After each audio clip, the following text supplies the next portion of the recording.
Okay. This is gonna be have to be part 1 of 2 because I tried this before and it didn't work.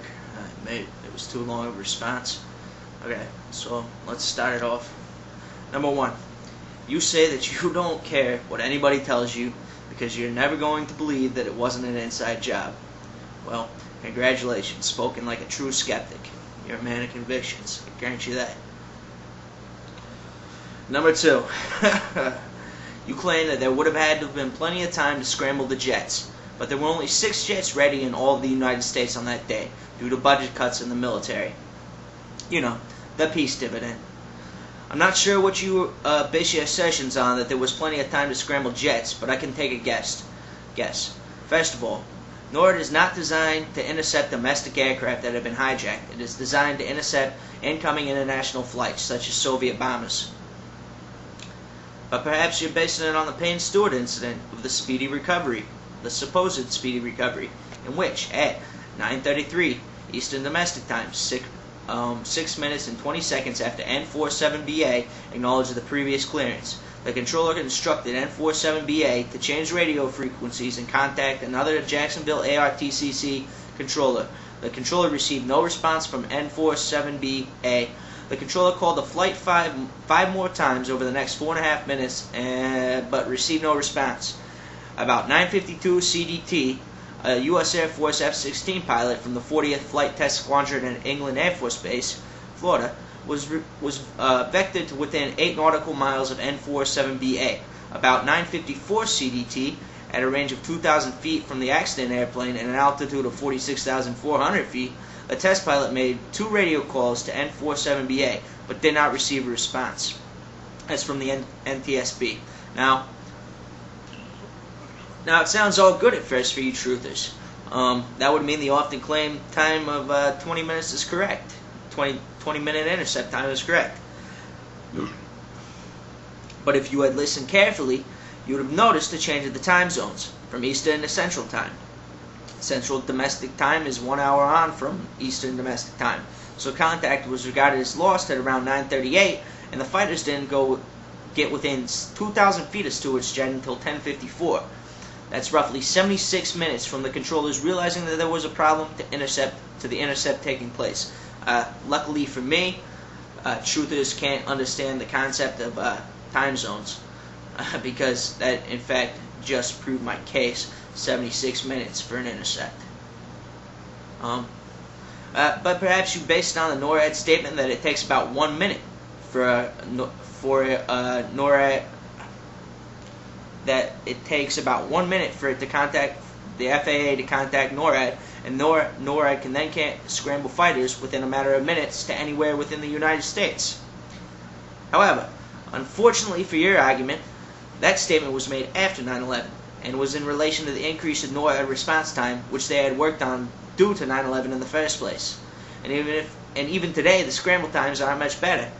Take the 2002 case of Charles Bishop, who took off in a Cessna without his instructor and flew dangerously close over a military airbase, and then rammed his plane into a building. Okay, and I quote, It is already clear that NORAD, which has responsibility for protecting the United States from air attack, did not know about the incident until 5:13 p.m., nearly 10 minutes after the crash. At 5:16, NORAD's Southeast Air Defense Sector branch alerted fighters at Homestead Air Reserve Base, about 270 miles away from Tampa. They took off at 5:21 and established combat air patrol over Tampa by 5:45. Time to intercept, if it had been intercepted, would have been 55 minutes.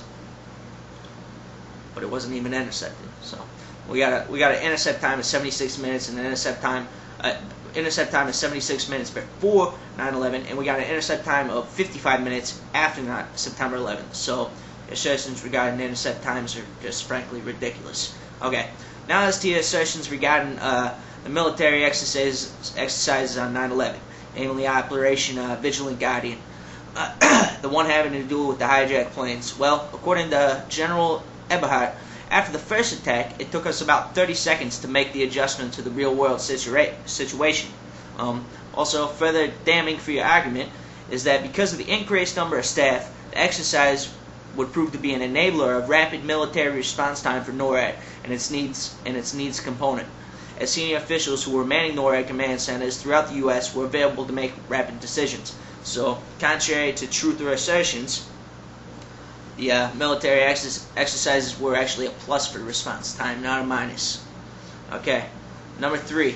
As to Larry Silverstein. First of all, Larry Silverstein has lost money on 9/11 attacks due to the rebuilding efforts. If you don't believe me, you can go look into it yourself. It's cost him millions, just in the leases alone that he's got to pay to hold on to the property. Okay, second of all, it was not unusual to buy insurance for a terrorist attack after the Oklahoma City bombings. Not to mention that the World Trade Centers had already been hit by a terrorist in 1993. So, why? It would take a friggin' idiot not to buy friggin' insurance for a building, insurance for terrorism that had already been hit by a fucking terrorist. Alright? Number 4, as to the Pullet quote. That was in fact a comment made to the fire chief. There's no dispute in regards to that fact. Now, given that, what is the more likely scenario? That the fire chief ordered his men, who were firefighters, not a demo crew, to destroy the building? Or if Silverstein, who was already distraught over the loss of life, told the fire chief to pull his men out so as not to lose any more lives? Furthermore, by implication, you have just accused the FDNY of conspiring with Silverstein to murder their fellow firefighters. I would love to hear you fuckers yell that bullshit from your bullhorns down at Ground Zero. I really would. Now, as to the claim regarding Bush's statements regarding seeing the first plane impact, this is a simple case of quote mining.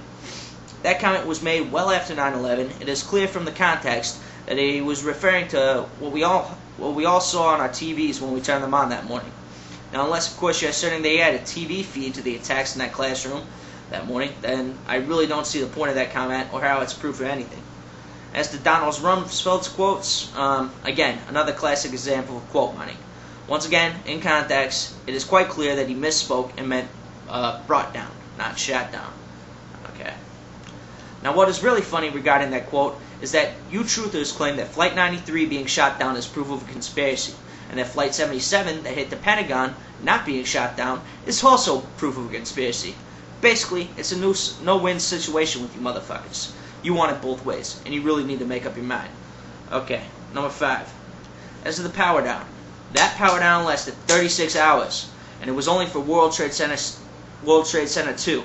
That still leaves World Trade Center 1 and World Trade Center 7 unaccounted for.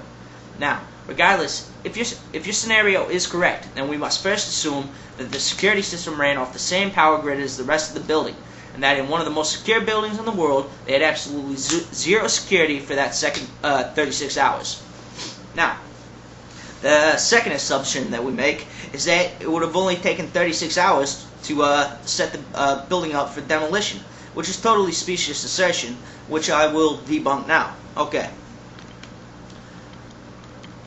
The J.L. Hudson building in Detroit, Michigan is the tallest building ever raised, and it was 493 feet, 26 stories. Now,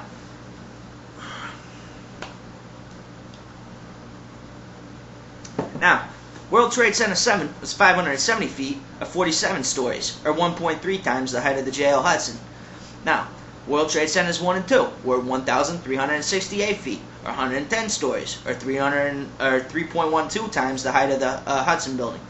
So on 9/11, 3 buildings were raised with perfect precision. One was 131 feet taller than the record tower, and the other 2, minus cell phone antennas, were 929 feet taller than the record holder.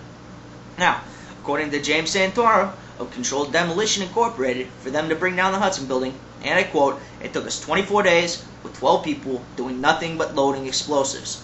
Now, the construction of the towers in the World Trade Center towers and the Hudson building were different, and it would have taken less explosives if they were the same height. However, the towers were much taller and had more columns to cut as a result. Even if they did have the same amount of columns, it would have still taken over 72 days with 12 people doing nothing but loading explosives. That's just one building. Add the second tower in World Trade Center 7, and you see where I'm going with this. It stretches rationality past the point of credulity to believe that the people could just be loading up explosives for 72 days, past bomb-sniffing dogs, past security cameras, and past security personnel, past office workers, and nobody have seen them doing it. Nobody stopped them to ask what they're doing. They could just get away with it undetected. It's just freaking unbelievable. Okay, that's the end of part 1. you're gonna have to listen to part 2 for me to thoroughly debunk the rest of your fucking bullshit.